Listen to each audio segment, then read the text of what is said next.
The war crimes of Putin will eventually have to be faced by the Russian elite, by the Kremlin. And this is irrespective of whatever military strategy or diplomatic nuance will be played out until then.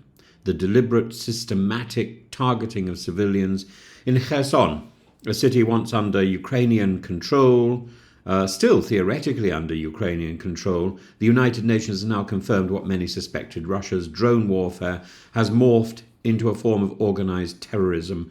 And I remember Caleb Robertson calling me from Kherson, and it was a hair-raising call because I could hear the drones in the background, I could hear the bombs, and he was talking about being followed down the street by drones, because these drones, which were being controlled by Russian soldiers with cameras in them, so they knew who they were following, were targeting civilians and following down the street and dropping grenades or whatever on their cars, and doing as much damage, as much terror as they possibly could. And Russia's drone warfare cannot be excused. Remote-controlled death directed at men, women and children simply walking down the street. The Independent International Commission of Inquiry on Ukraine has documented a pattern of drone attacks since July 2024 in a 100-kilometre zone along the right bank of the Dnipro River. And this is not incidental carnage, these are not accidents, this is, in their words, systematic, planned and part of a coordinated state policy. Nearly 150 civilians have been killed, hundreds wounded, no attempt by the Russian military to restrain these attacks. Indeed, this policy of terror serves a strategic function to scatter the population, to sap morale, to replace resistance with resignation. It echoes the testimonies from the earlier occupation of Kherson, forced disappearances, torture chambers, and the grotesque farce of a referendum conducted at gunpoint. Russia claimed Kherson voted to join the federation, yet when Ukrainian troops liberated the city in November 2022, residents flooded the streets weeping with joy.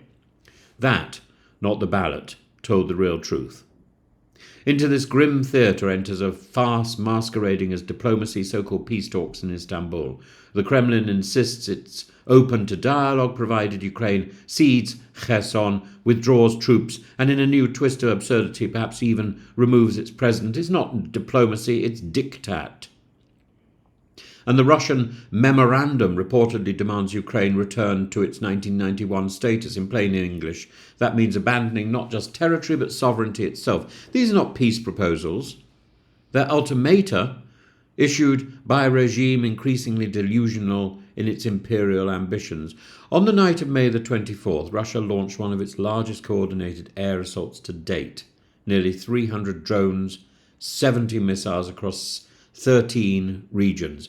It was not an assault on military infrastructure, it was an assault on life, on civilians. 3 siblings, Stanislav, Tamara and Roman, were killed in their home in Zhytomyr. In Mykolaiv, drones tore through an apartment block. In Kyiv, a dormitory was struck. These are not defense industry targets, as the Russian Defense Ministry claims. They're people's homes. And yet, despite these attacks, Russia is losing, strategically, economically, and morally. Militarily, they control less of Ukraine today than they did in 2022. Their much heralded offensives in Kharkiv, in Chasiv Yar, have stalled into costly slogs. Russian losses are staggering, and Ukraine, now integrating AI into their drone warfare, continues to improve, while Russia's capacity erodes. Economically, Russia is burning through its reserves. Inflation remains over 10%, interest rates top 20%. Sovcomflot, its largest shipping company, swung from a $216 million profit in the first quarter of 2024 to $393 million loss in the first quarter of 2025, a $500 million collapse. And behind this is the system of enforced debt, private companies ordered to keep producing for the war effort even if it bankrupts them. It's economic masochism in service of autocratic pride, and the final indignity is the charade of peace. Putin offers a hand in Istanbul while dropping bombs on Kyiv.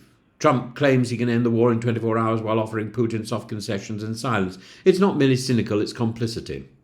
Ukraine will not surrender, nor should it. For this war is not simply about land, it's about the principle that war crimes must have consequences, that history cannot be rewritten by drones, that peace built on lies is no peace at all, until Russia is held accountable, not merely sanctioned, but shamed and prosecuted. Kherson will stand not as a frontier, but as a warning that of what happens when terror is permitted to wear the mask of diplomacy. It's time that Russia stood up to the terrorists and the tyrants in the Kremlin. It's time. It's time for ordinary Russians to speak out, as I know they do, privately. It's time now to speak out publicly, because this monster that is Putin, this concept stuck in a smeg fridge, needs to be outed as wrong, as reckless, as dead, as past. Putin has to become the past.